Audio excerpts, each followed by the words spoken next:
Dit is sommer baie lekker om vir jou te groet op hierdie maandagoggend, die 6de April, en dit in die mooi naam van ons Here Jesus Christus. So na die Paasnaweek gaan ons steeds voort met die reeks innerlike genesing, en hierdie week kyk ons na genesing van hartseer. Ai, en wie van ons het nog nooit hartseer beleef nie? Liewe jong mense, oumas, oupas, mamas, papas, ons beleef hartseer gewoonlik as seer iewers binne in ons. Party mense sê dit is in hulle koppe. Hulle beleef dit in hulle gedagtes. Ander sê hulle beleef letterlik hartseer, 'n fisieke pyn in die hart. Wel, ek beleef dit op my maag, 'n benoudheid en 'n dowwe pyn iewers in my ingewande, diep binne.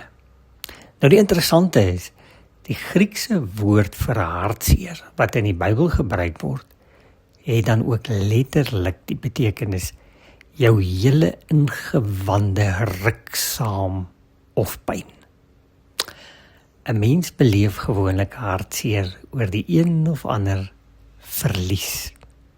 Die verlies van 'n vriendskap, die verlies van 'n goeie gesindheid, die verlies van mense in jou lewe, die verlies van besittings, die verlies aan sekuriteit, die verlies van 'n dierbare wat jy afstaan in die dood, die verlies van gesondheid, en so sou ons kon aangaan.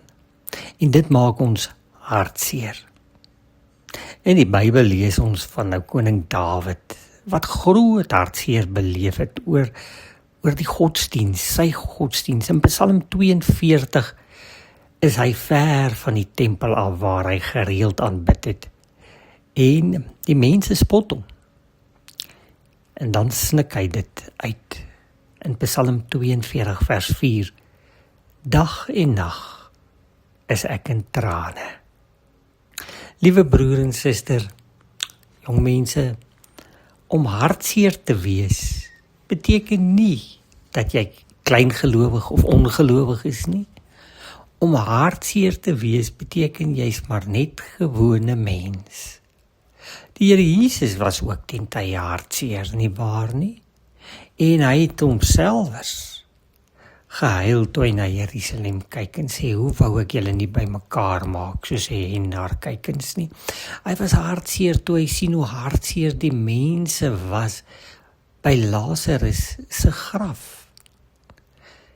Ja, hartseer is deel van die mens se lewe aan hierdie kant van die hemel. Maar in ons hartseer lees ons dan hier in Psalm 42 vers 4 dat ons dit kan verwoord en na die Here toe vat. Dat ons seer, daai diep ingewande seer, daai seer, fisiese seer voor die Here kan bloot lê en sê, Here, ek beleef verlies. En dan die wonderlike, dit volg môre en oormôre, hoe God ook op 'n besondere manier begin om deur sy goedheid, sy genade, sy versorging en sy voorsienigheid jou hartseer, ook as gelowige, as sy kind aan te spreek. Mag ek en jy dus vandag op hierdie maandag, die 6de, attent wees op hulle om ons wat hartseer is.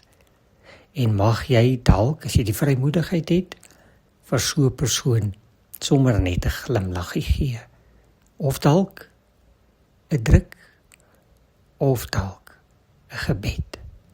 En as jy die persoon is wat self vanoggend stikkend is aan verlies en seer is in jou menswees, mag die Here iemand stuur om ook vir jou vas te hou en so te herinner, hy het jou nie vergeet nie en hy's met jou seer, jou hartseer besig.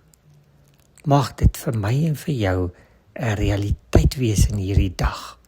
God ken jou hartseer. Hy weet van jou hartseer. Hy ken jou verlies en die Here los jou nie alleen nie.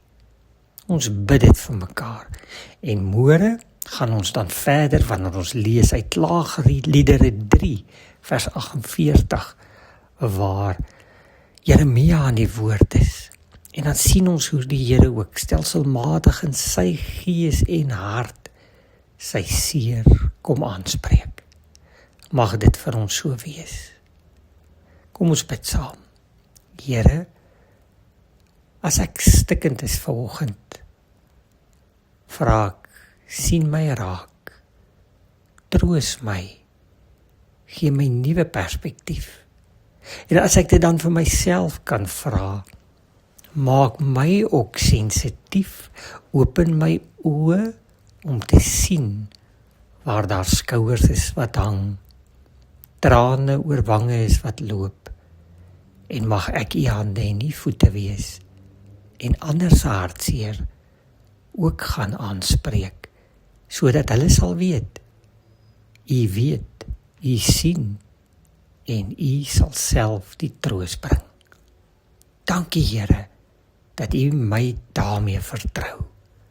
Wat 'n voorreg om medewerker te wees in u hande, God Heilige Gees, om instrument te wees, om te gaan waar u ook genesing, deernis en liefde vanuit die hemel wil gaan uitstort op hartseer siele.